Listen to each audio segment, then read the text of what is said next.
Bonjour, bienvenue au 10 minutes juridique, votre bimensuel vidéo avec le cabinet d'avocats Lando Associés par VK.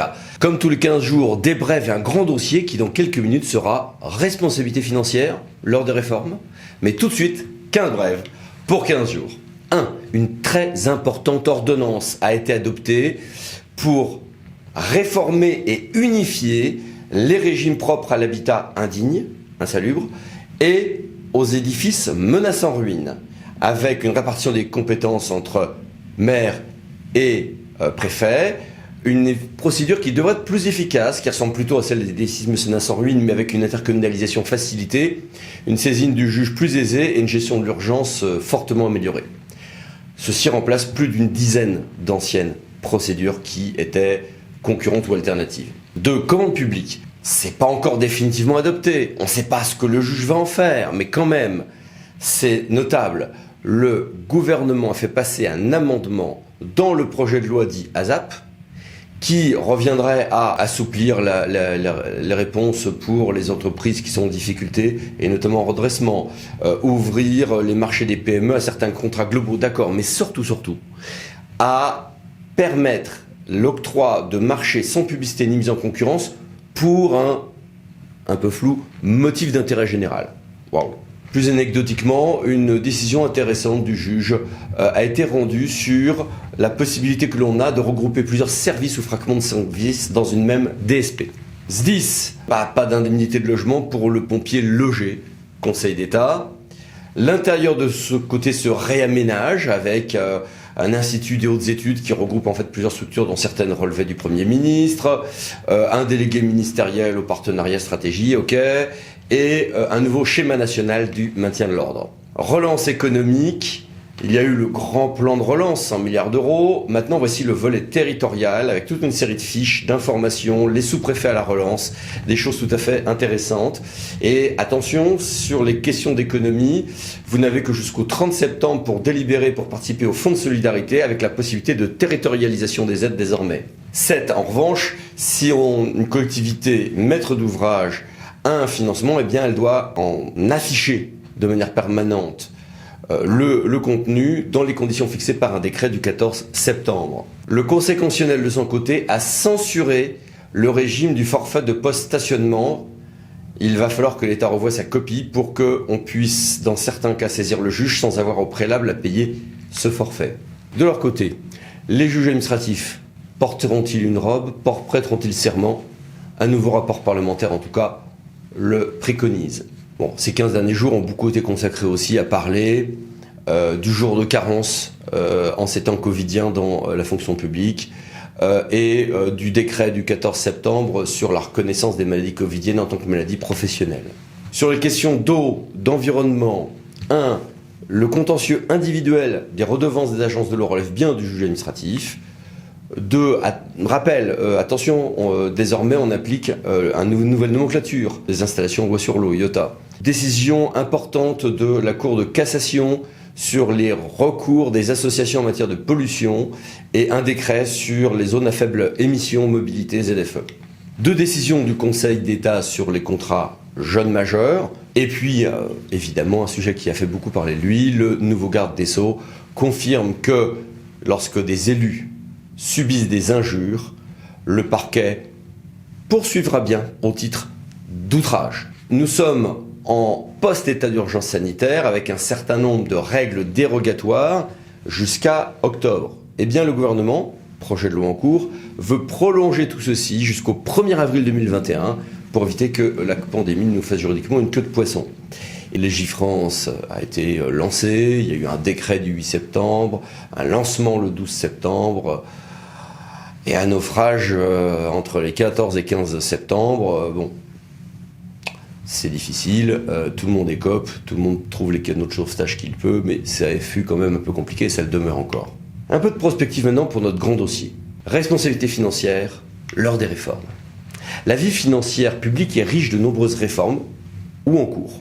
Des tentatives interrompues en matière d'agences comptables intégrées dans le monde territorial, l'évolution du contrôle opéré au sein des établissements publics de l'État, l'expérimentation dans le monde territorial du compte financier unique, qui est déjà pratiqué dans les mondes de l'éducation, de la santé, des réflexions diverses et variées sur l'évolution même de la séparation entre ordonnateur et comptable, et puis surtout, la responsabilité personnelle des comptables patents, qui a été réformée il y a 9 ans, qui certes est tempérée par des mécanismes d'assurance, de remise gracieuse, qui est ajustée par d'importantes et récentes décisions du juge, conduit quand même à des iniquités qui choquent nombre de praticiens. La mécanique même de la gestion de fait, de son côté, n'est pas très satisfaisante. Quant à la responsabilité personnelle des ordonnateurs, qui relève de la Cour de discipline budgétaire, il ne faut pas en sous-estimer la virtualité.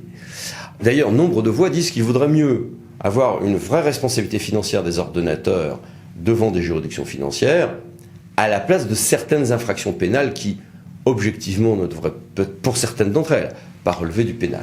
Alors dans ce cadre, en 2018, le syndicat des juridictions financières a fait d'importantes propositions dans son livre beige.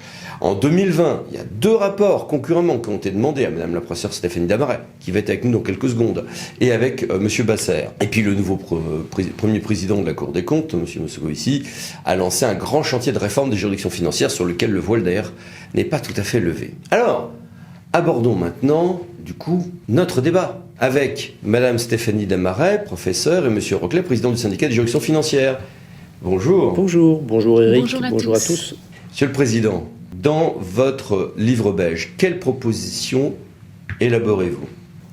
Dans un contexte où le régime de responsabilité personnelle est aujourd'hui assez peu adéquat aux enjeux de la réorganisation comptable et budgétaire, extrêmement rapide, le SJF soutient qu'un régime de responsabilité propre aux comptables patons de fait reste nécessaire, du fait notamment de la nature régalienne des fonds maniés. Les enjeux de probité, de régularité et d'efficacité exigés dans l'emploi des fonds publics justifient tout à fait, dans le maintien d'un régime de séparation des ordonnateurs et des comptables, un contrôle juridictionnel qui apporterait plusieurs avantages. Le premier, c'est la garantie aux citoyens que le juge encadre efficacement l'usage des fonds maniés. Le deuxième, c'est une position objective et des arguments aux comptables qu'ils pourraient les faire prévaloir devant l'ordonnateur pour s'assurer de la régularité des opérations de dépenses et de recettes. Et enfin, bien évidemment, des éléments procéduraux qui offriraient aux parties les moyens de se défendre et surtout de faire valoir devant le juge les circonstances exonératoires de leur responsabilité. Dès lors, pour le SJF, ce régime de responsabilité que l'on doit imaginer vise plusieurs objectifs. Le premier, c'est restituer du sens aux prérogatives du comptable pour obtenir le respect de la réglementation applicable. C'est ensuite être moins formaliste, moins mécaniste, plus rapide, en se fondant sur la faute, et seulement la faute, adjointe à un pouvoir d'appréciation du juge sur les circonstances de fait et de droit. Enfin, il faut aboutir à des sanctions effectives, modulables et plafonnées, qui ne pourront plus être atténuées par le ministre. Et dans ce cadre-là, bien évidemment, les principes du procès équitable, d'ailleurs appliqués dans d'autres instances devant le juge des comptes, seront généralisés. D'un point de vue pratique, cette nouvelle responsabilité déboucherait sur un office du juge liant plus facilement le risque, la sélectivité des contrôles au niveau des enjeux. Et de votre côté, Madame la professeure, quelles sont les pistes de travail qui vous semblent envisageables ?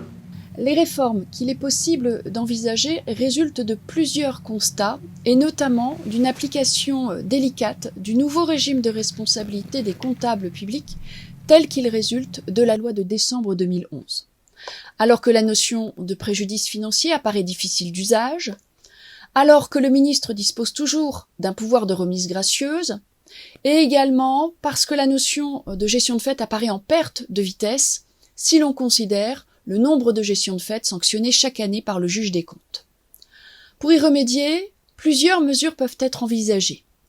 On peut envisager de supprimer le DB, et ce faisant, la référence à la notion de préjudice financier, et de généraliser dans le même temps la possibilité de sanctionner au moyen d'une amende les manquements reprochés aux agents comptables.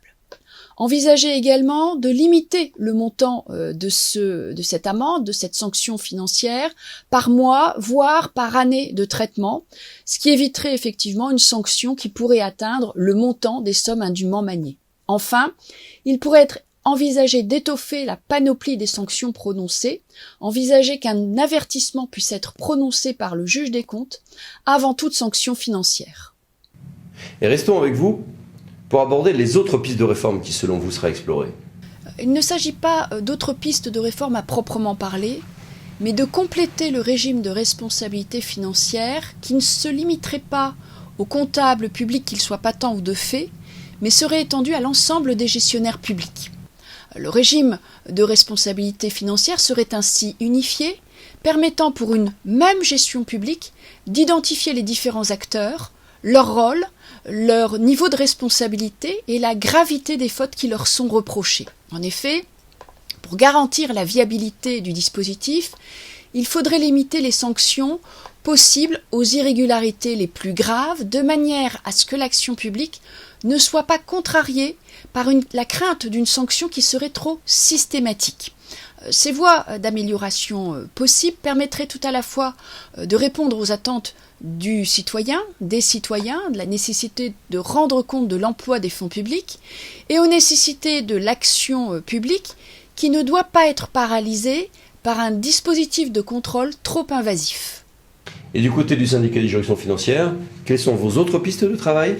Pour le SJF, cela va bien au-delà de la simple articulation entre le jugement du compte et la responsabilité managériale.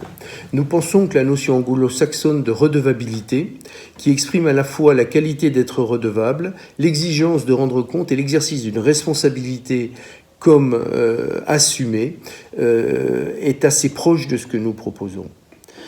Cela nous conduit à articuler deux types de propositions, l'une juridictionnelle, l'autre administrative.